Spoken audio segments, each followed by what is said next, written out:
Have you ever been through a scary storm? These days we see storms on the news, hurricanes, tornadoes, tsunamis. I remember watching live coverage of an enormous tornado that ravaged central Oklahoma on May 3rd, 1999. And 2 days later, my friends and I, we drove over to the Center of Recovery to volunteer. First Baptist Church, Moore, Oklahoma, had the only building left standing in the area.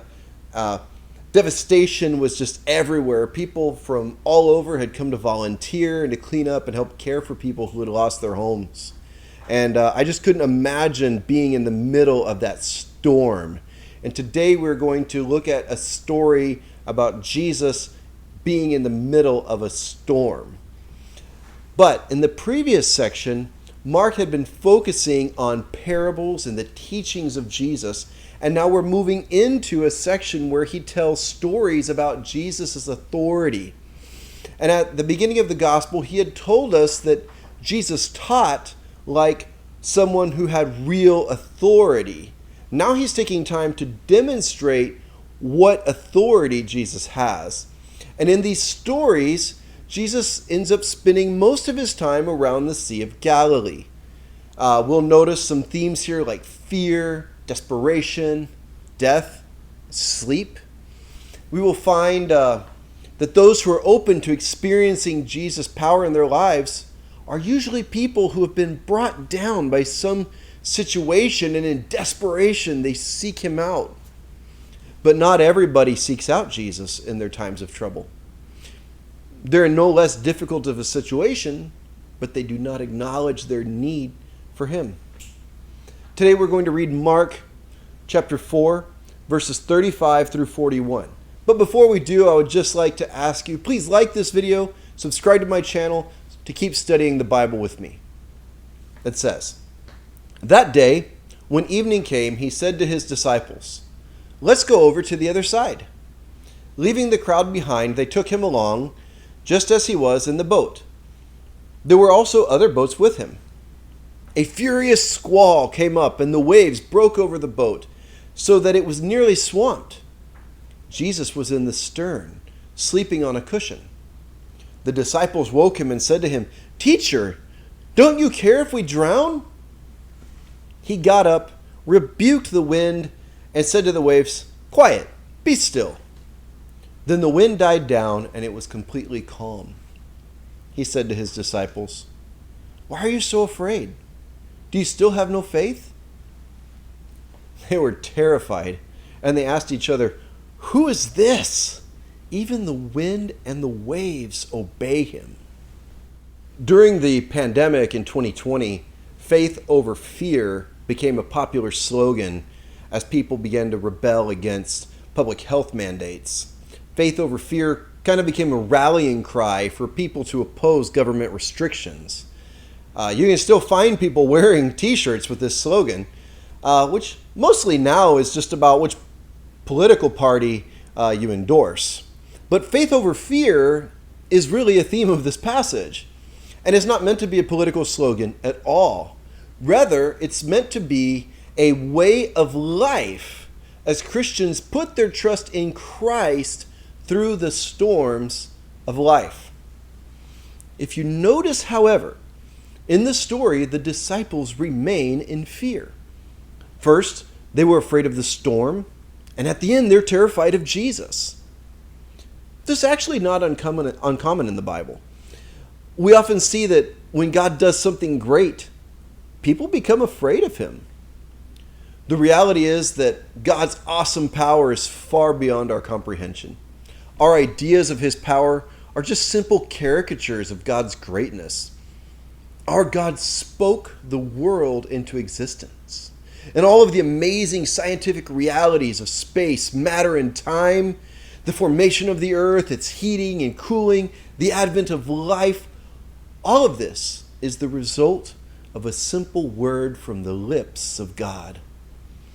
Through all of history, we have never found anyone who could control rain or wind or sun, even less someone who could control it simply by speaking. And if you found yourself sitting next to such a person, you might find yourself a little nervous too, to say the least.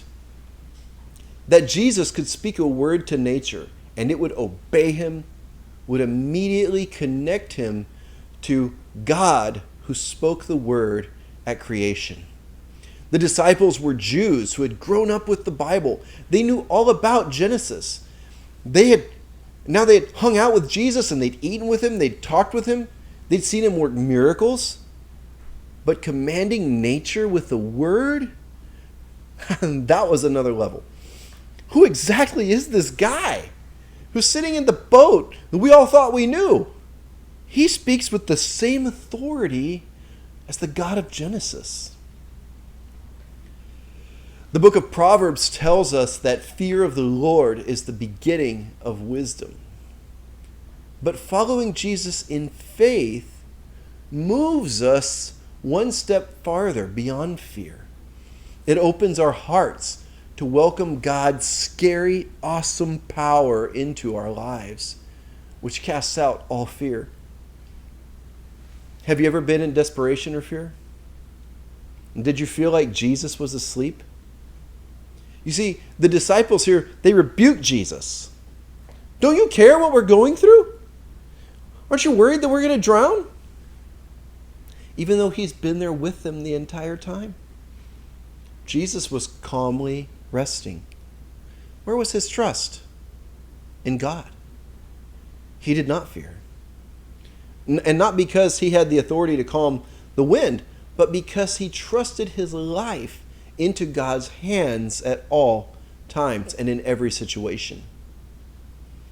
Ironically, when Jesus faced the ultimate test of faith in the Garden of Gethsemane, these same disciples fell asleep on him. But they didn't sleep because they were trusting in God. They weren't concerned with what Jesus was going through. Mark tells us they were just drowsy. Faith is trusting in Jesus and in his power as we go through the storms of life. Faith is easy when life is easy. But when we face storms, it isn't as easy. But that is when we show how deep our faith is. When I was just 2 years old, I became very sick. And eventually I stopped breathing. Now, God had arranged a team of doctors at the Baptist Hospital in Asunción, Paraguay, to be there at the right time with just the right skills to save my life. One of those doctors, Dr. Ocampos, is now the director of the hospital. He told me recently that on the day that I stopped breathing, that was one of the scariest days of his life. He was just a young doctor, a resident, a pediatrician, and there I was, the baby son of a missionary and pastor. And I was in the hands of one of the doctors, and I was blue from lack of breath, just lying limp as the doctor held me. And he was giving me mouth to mouth, trying to keep me alive. Dr. Ocampos told me, at that time, I looked at your father's face, and his face radiated peace. I'd never seen peace like that. How could a man have such peace while his son was dying?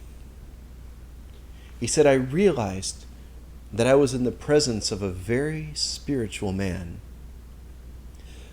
Now, my father says that before this, he had been praying desperately while he was driving from pharmacy to pharmacy to find medicine that was needed, but they didn't have it at the hospital. And he said that as he was praying, he felt God say, I gave you your son. You can trust me with him no matter what happens. And he said from that moment, the peace of God flooded over him. You see, the world is looking at us to see what kind of faith we have. Do we only have faith when it's easy? Or do we have faith when the waves are knocking us over? Can we have peace in the middle of the storm?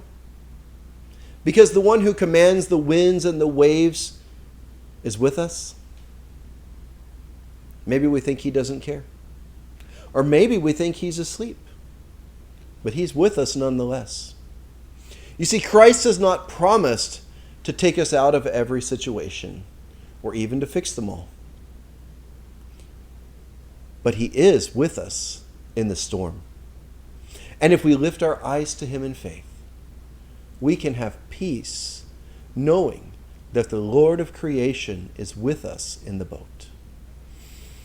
No matter what we face or what the outcome, we are safe when we are with Christ.